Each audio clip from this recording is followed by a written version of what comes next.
to discern reflections and thoughts of the heart.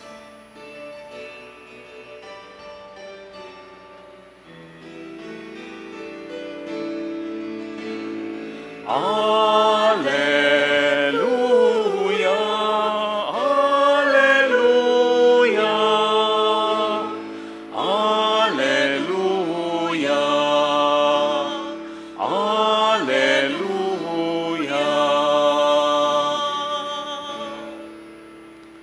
My dear sisters and brothers, the Lord be with you. And with your spirit. A reading from the Holy Gospel according to Mark. Glory to you, O Lord. The disciples of John and the Pharisees were accustomed to fast. People came to Jesus and objected, "Why do the disciples of John and the disciples of the Pharisees fast, but your disciples do not fast?" Jesus answered them, "Can the wedding guest fast while the bridegroom is with them?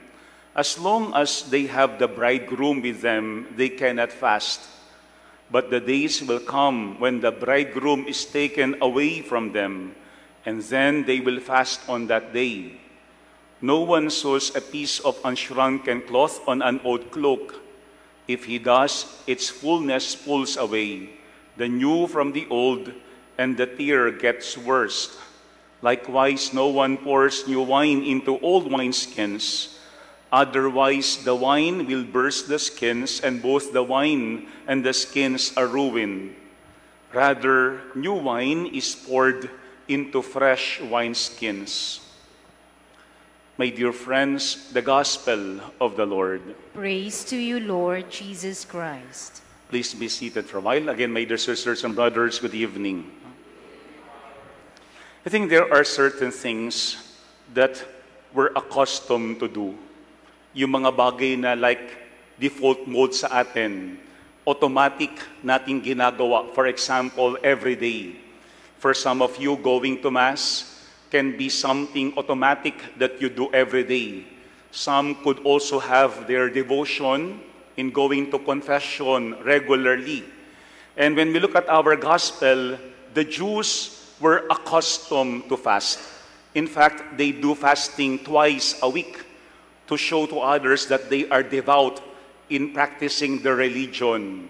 And in our Gospel, there were some people who approached Jesus because they noticed at once that the disciples of Jesus were not fasting, unlike the disciples of John and the disciples of the Pharisee. Pero when we look at our Gospel, Jesus, when he was approached by these people and had been asked by these people, he was not upset with them. He was not impatient with them.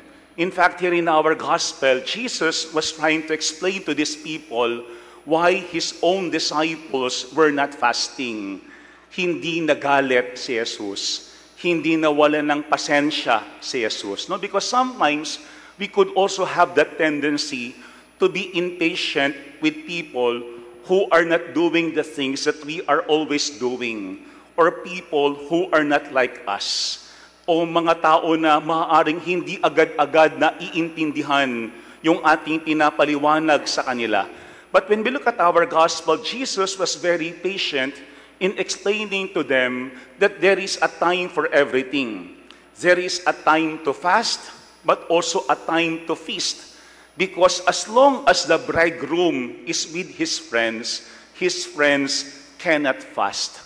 Kaya nga ang sinasabi ni Jesus, there will come a time wherein the bridegroom, when he is taken away from them, then these people will fast. Siguro magandang paalaala yan sa atin. No? Because at times, we could easily judge a person without considering also the situation.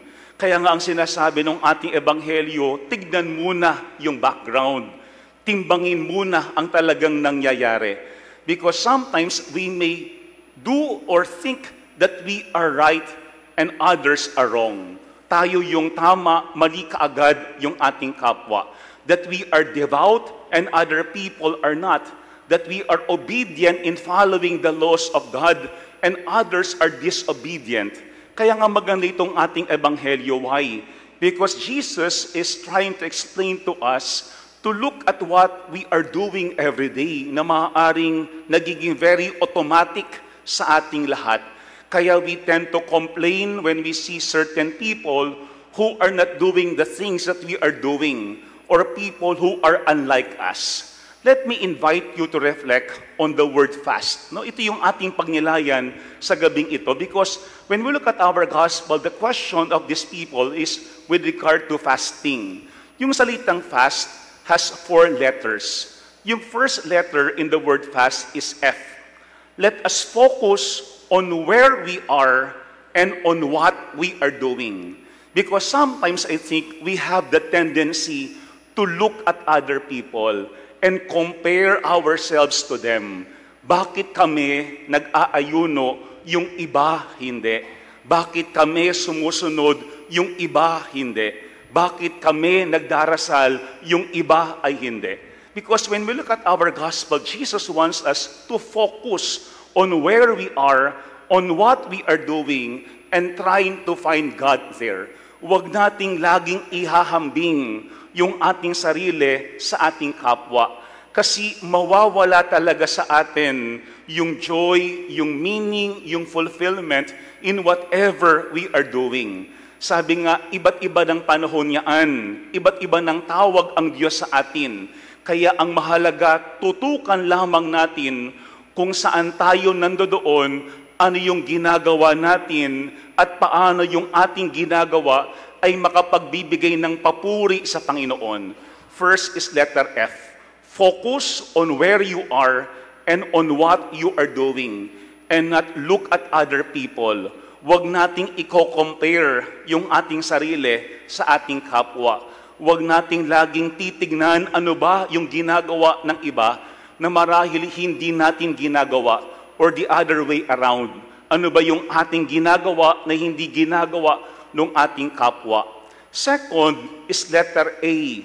Let us allow the presence of Jesus to bring joy in our hearts. Kasi when we look at our gospel, Jesus used the symbol of the bridegroom.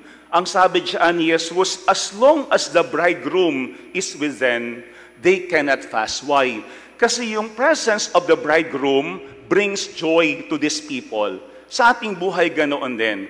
Kapag nasa ating puso si Jesus, the bridegroom, dapat nandoon sa atin yung kagalakan. I remember before si Archbishop Soc Villegas, ang kanyang advice sa amin as young priest ay, huwag niyong hanapin yung kaligayahan sa isang lugar. Dalhin ninyo doon ang kaligayahan, ang kagalakan. Kasi kapag kayo ay laging maghahanap ng kagalakan sa inyong pupuntahan, mabibigo kayo. Puro yan ang pangalawang paalaala sa atin. We allow the presence of Jesus to bring joy in us. Kasi kapag wala sa ating puso si Jesus, maganda man yung ating ginagawa, mabuti man yung ating ginagawa, wala pa rin kagalakan yung ating kalooban. A person can be praying, a person can be doing charitable works, a person can also be fasting, but without joy in his or her heart. Kaya yan ang pangalawang point ng ating gospel. Letter A, allow the presence of Jesus to give joy in our hearts. Pangatlo is letter S in the word fast. Let us show kindness and understanding to other people. Kasi minsan, dyan tayo nakakaroon ng problema when we become very judgmental sa ating kapwa. Kaya nga minsan iniisip natin, tayo lamang ang malapit sa Diyos, tayo lamang ang devout, tayo lamang ang masunurin sa batas ng Panginoon. Pero when we look at our gospel, as if Christ was inviting these people to show compassion and kindness or understanding to His own disciples who then were not fasting. Sabi nga natin, iba't ibang sitwasyon yaan, no? Iba't ibang panahon yaan. Kaya ito yung pangatlong letter in the word fast, letter S. Show kindness and compassion to others. Kasi ang mahalaga, intindihin natin yung ating kapwa. Unawain natin saan sila nanggagaling. Kasi minsan ang tingin ko, mahilig tayong makipagtalo. Even that word, makipagtalo. parang ando doon lagi sa ating yung desire na dapat panalo ako at talo yung aking kapwa. That is why we are trying to prove to other people that we are always right and they are always wrong. Hindi ba pwedeng tama ka at tama din ang iyong kapwa? Bakit kinakailangan minsan tayo lang ang tama at hindi yung iba? Ito yung pangatlong letter in the word fast, letter S. Let us show compassion and understanding to other people. Kasi nauunawaan ni Jesus bakit yung kanyang alagad hindi nang aayuno. Pero nauunawaan din niya bakit yung ilang mga tao ay nag-aayuno bilang mga Hudyo. Let us not be judgmental to other people who are not doing the things that we are always doing. Because it doesn't mean that we are better than them. Pero pang-apat at panghuli is letter T. Let us turn our gaze on what really matters to God. Ating laging tutukan, ano ba talaga ang mahalaga sa Diyos? No, because maybe at times, we could be insisting that this is what God wants. This is what pleases God. Pero baka yun ang ating thinking. No? Pero when we look at our gospel, parang sinasabi siya ni Jesus, merong panahon para mag-ayuno, merong panahon para magkasiyahan. Pero ang mahalaga is letter T. We turn our gaze on what pleases not just us, but what pleases God, what God is asking from us. Because sometimes we could be doing certain things because these things please us. Baka yun ang nagbibigay kagalakan sa atin. Pero ang tanong, yun ba ang hinihingi talaga ng Panginoon sa atin sa oras na yun? I remember before, I had this conversation with a woman. Ang sabi niya sa akin, alam mo, Father, dapat po magmamas ako kaninang tanghali. Pero nung ako'y papunta na po ng chapel, yung kaibigan ko ay humingi po ng tulong. And I said to myself, yung misa, pwede namang mamayang hapon na yun. Kasi at this particular moment, what God is asking me is to help my friend. Siguro ito yung letter T. Turn our gaze on what matters to God, on what really pleases God, and not only what is pleasing to us. Siguro ito yung point ng ating ebanghelyo sa ngayon. Marami tayong ginagawa that we had been accustomed to do, nakagawian. But our gospel is also inviting us to check why we are doing these things. Bakit ba talaga natin sila ginagawa? Let us remember the word fast. First is F. Focus not on ourselves, but let us always focus on God and focus on what is important to God. Second is letter A. Let us allow the presence of Jesus to give us real joy. Kasi kapag wala sa atin si Jesus, maganda man yung ating ginagawa, wala pa rin tayong kagalakan. Letter S, let us show compassion and understanding to other people. Huwag natin agad huhusgahan na pasaway at mali yung ating kapwa. Kasi may mga pakakataon, tama tayo at pwedeng tama din sila. Depende yan sa sitwasyon. And letter T, let us turn our gaze on what matters to God, on what pleases God. Huwag lang natin gawin ang isang bagay dahil doon tayo masaya. Kung hindi dapat doon masaya ang Panginoon at yun din ang hinihingi ng Panginoon sa atin. Amen.